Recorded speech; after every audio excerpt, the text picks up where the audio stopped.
Welcome to r/Bestof Redditor Updates, where OP sends a guy to jail. Our next Reddit post is from r/Relationships. So, me and Sophie have been best friends since first grade. She was my next door neighbor growing up. We went to the same college and we got jobs in the same city. And we've been roommates since we were 25. So, typing this, it almost seems like we've been a couple all along. But I've never really thought of her sexually since we were teenagers. She had a boyfriend at 17, and they were really in love with each other, and I was good friends with him. But unfortunately, he drowned a week after we graduated high school. She was obviously a wreck, and I helped her as much as I could get through it. And in the process, we pretty much became inseparable. It's not like one of us was clinging to the other, it was completely mutual. We liked the same things, had the same interests, and did stuff together all the time. When she was having a hard time sleeping because of Rick's drowning, she would ask to come over because she didn't want to be alone. And of course, I was there for her. Eventually, we graduated college and decided to get jobs in the same city. And eventually after that, we decided to move in together as roommates because we save a ton of money and we were always hanging out together anyways. Now, I realize that basically, I think we've been a couple except we just didn't have intercourse. Of course, she would have a guy over sometimes, but it was never really serious. And same with me. I dated a bit, but never really felt a connection with any of them. So about 2 weeks ago, we were watching wrestling, like we do every week. And she started softly crying, and we were sitting inches from each other on the couch. So of course, I put my arm around her and asked if she's okay and if she needs to talk. Basically, she's been having a hard time finding a guy, and she's really upset. She's always been kinda thick, but now she's pretty chubby and says that attractive guys don't want to sleep with her anymore. So I'm trying to be supportive and stuff. And I'm not lying, I always thought that she was really pretty. But I said that's not true and that plenty of guys would love to sleep with her. She's not a prude or anything, and we always make crude jokes to each other, and I said something like, if we weren't the best friends ever, I'd have been trying to screw you for the past 10 years. She gave me this look like I had just flipped a switch on a robot. She was just staring right into my eyes, and my brain was telling me to kiss her, so I did. We were making out for probably 5 minutes, and she pulled my shirt off, and I pulled hers off. And then I think, oh my god, what am I doing? So I stopped, and I'm like, whoa, we need to think about this. Are we sure we want to go down this road? We talk for 2 minutes and we basically decide, hey, we've been friends for 25 years. And we've been through way worse together that intercourse one time shouldn't be an issue. It was by far the best passionate hugging I've ever had.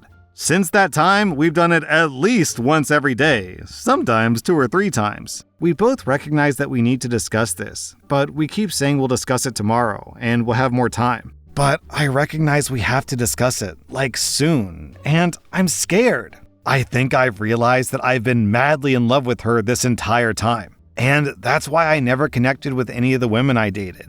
And I'm really hoping it's the same for her. I think we might both have felt this way for a long time, and we're finally realizing it. It just sounds so effing crazy. What the F is going on? Am I crazy? Am I getting my hopes up? If she doesn't feel the same way I do, how can I ever hang out with her again? What do I do? Then, one day later, OP posted an update. So she got home and I told her we need to talk, and she seemed disappointed, so I was really bummed.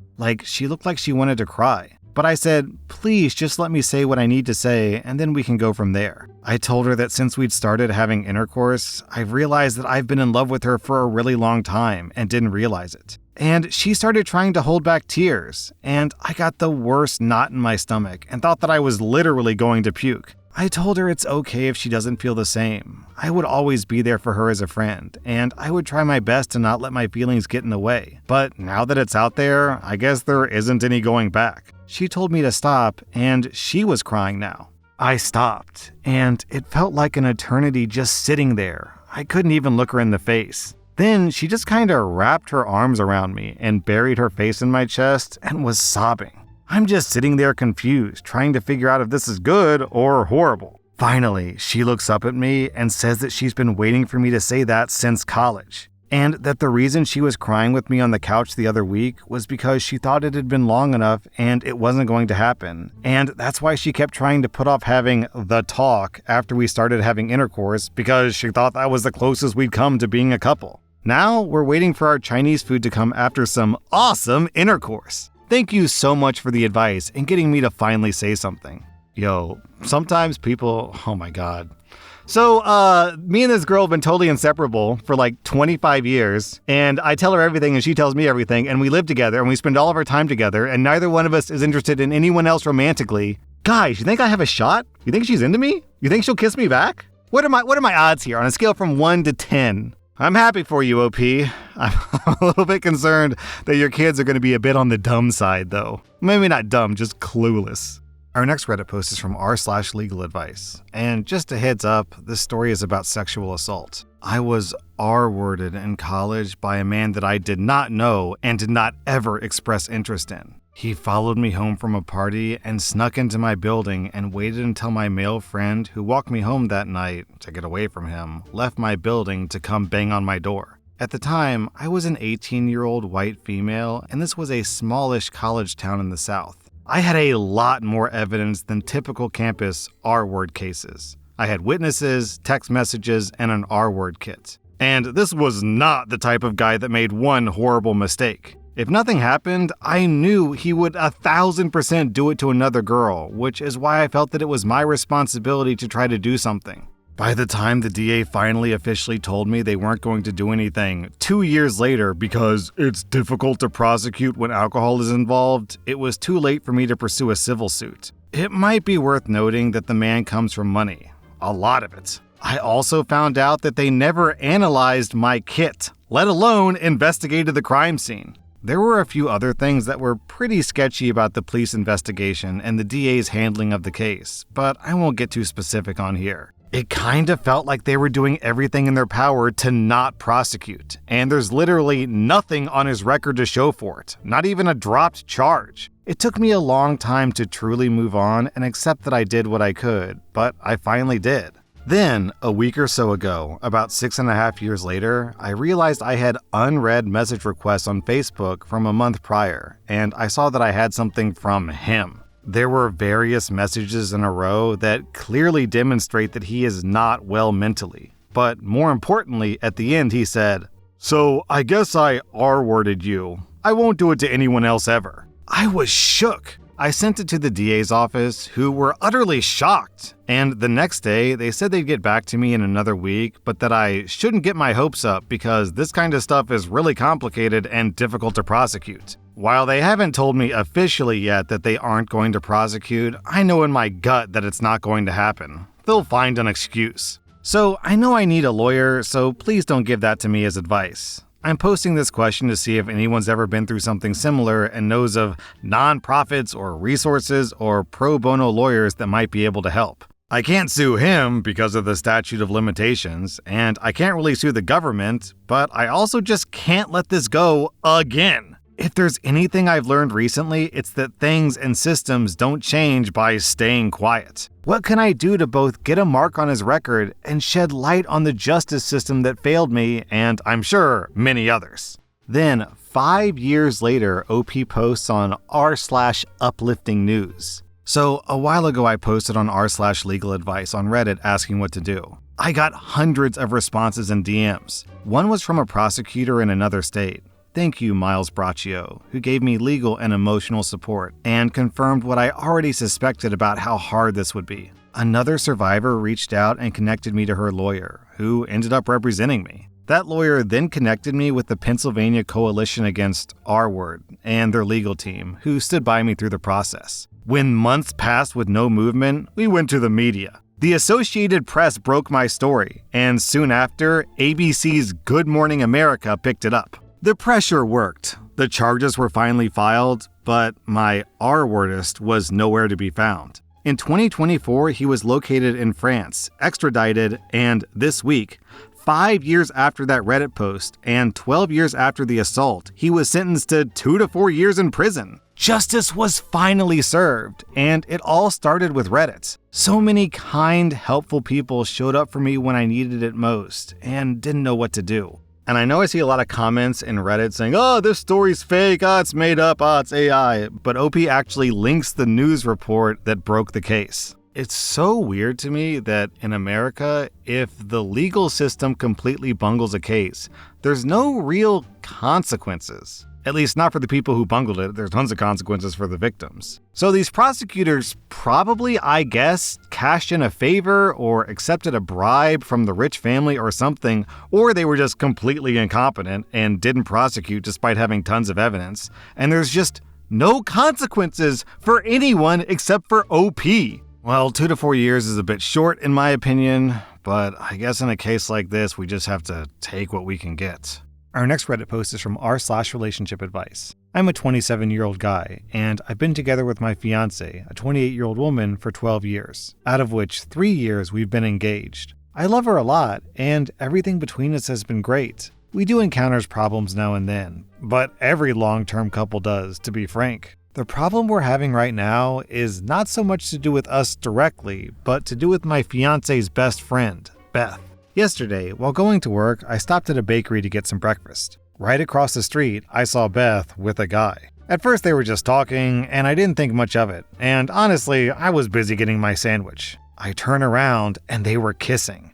I got my phone and took a photo. Not the most ethical thing to do, but I thought that Beth's husband might need it. I got home and told my fiance about it, and also shared the photo with her. She told me to delete the photo and just ignore it. I wasn't comfortable with this and told her that instead I would tell her best friend's husband because if it was me in his position, I'd like to know too. Her concern with this was that it would really damage her friendship with Beth, and that's why I should stay out of it. I disagreed, and she told me that if Beth's husband found this out from me, I should consider our relationship over. Later that day, my fiancé apologized to me that she didn't really mean the breaking up part, but I really shouldn't be doing this even though that would be the right thing to do. I was a little pissed that she would just throw away a 12-year-old relationship just to hide someone else's cheating. So I told her that I would tell the husband everything, and if she wants to break up over this, I'm fine with that. I definitely didn't mean the I'm fine with that part, but I probably just said it out of pettiness and spite. I haven't told the husband yet,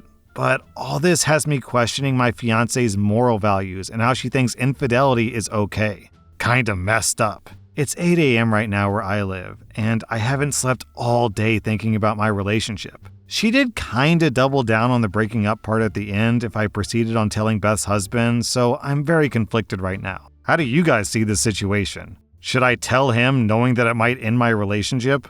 Here's the big question. Why is the fiancé more interested in preserving a friendship with a cheater than her 12-year-old relationship with her fiancé? Then, 2 months later, OP posted an update. I told the husband. At first, I thought of doing it anonymously, but then I just went ahead and told him over the phone. He's filed for divorce and his wife left. The last time I talked to him, he said that Beth won't fight over the house. It's their joint property, and she had decided to leave. He told me that even if she comes after the house, his lawyer is confident that she won't get it because of the infidelity laws where I live. This all happened weeks ago, and he's doing better now. As for my fiancé, she was not happy about this. I dumped her 2 days ago because she was giving me a lot of flack about how I broke her friend's home. I didn't do that. Beth did that to herself. We're currently talking about our living arrangements, and it'll most likely be her who moves out. Yeah, I'm checking the comments to see if people agree with me. I was thinking that the girlfriend/fiance might actually have something to hide of her own, or she might not, but if she did cheat, she would definitely hide it from OP. I can say I've also been in OP's shoes before. I discovered that my friend was a cheater, and I outed the friend, and now me and the friend are no longer friends, so zero regrets there. Well, to be clear, I should specify, I actually didn't out the friend. I told the friend either he had to fess up or I would fess up for him, and he decided to come clean. But still, that was basically the end of our friendship. Our next Reddit post is from r/legal advice. So I'm in California, and I was served with a paper to be summoned in small claims court, and I'm being sued by my neighbor for $10,000 in damages. Long story short, my neighbor's 6-year-old kid was playing in my front yard without my knowledge or consent, and one of them climbed onto my water fountain. I heard a loud crash, and I found out that my fountain was destroyed, and it toppled over on top of the child. I had to call 911 since the kid was bleeding badly. Now, here we are, as I just got served with papers to show up at court. My neighbor is making up excuses, saying I failed to secure my fountain and that it was a tragic accident waiting for it to happen. They're suing me for damages and medical bills for the child. What should I do to prepare myself? Is there any counter-argument to that, especially since it was private property and the kid should have never been climbing on my fountain in the first place? Yeah, OP, countersue. Say that they failed to secure their kids and that it was an accident waiting to happen. Well, 3 months later, OP posted an update. My neighbor sued me for $10,000 in damages. I also countersued and wanted my neighbor to reimburse me for any court paperwork that I had to do, the fountain he broke, and the time I wasted. The judge concluded that I was not responsible for injuring my neighbor's kids, and that the fountain was properly secured to the best of my ability. I also showed the judge a video of the kid playing on top of the fountain before it fell. The judge told the parents that ultimately it was their responsibility to look after their kid, especially when the video showed over 3 minutes of the kid playing on top of the fountain before the collapse. They knew their kids were playing on the fountain, and they did not tell them to stop. The judge rewarded my request for the damages to my fountain. Now, my neighbors are hating on me. Just weeks ago, my house was egged on Halloween, away from the view of the camera. And I was the only house that was egged. Very suspicious that I would be the one that was egged and know the position of the camera unless I've shown it to them, like in court. Is there any way to protect myself? Well, one of the tragic things about the real world is that sometimes the only antidote to bad neighbors is to move. It'd be nice if we could, set their house on fire or something, but it's not really proportional to the crime here. That was r/Best of Redditor updates, and if you like this content, check out my podcast where I publish the exact same episodes. Also, hit that subscribe button because I put out new Reddit videos every single day.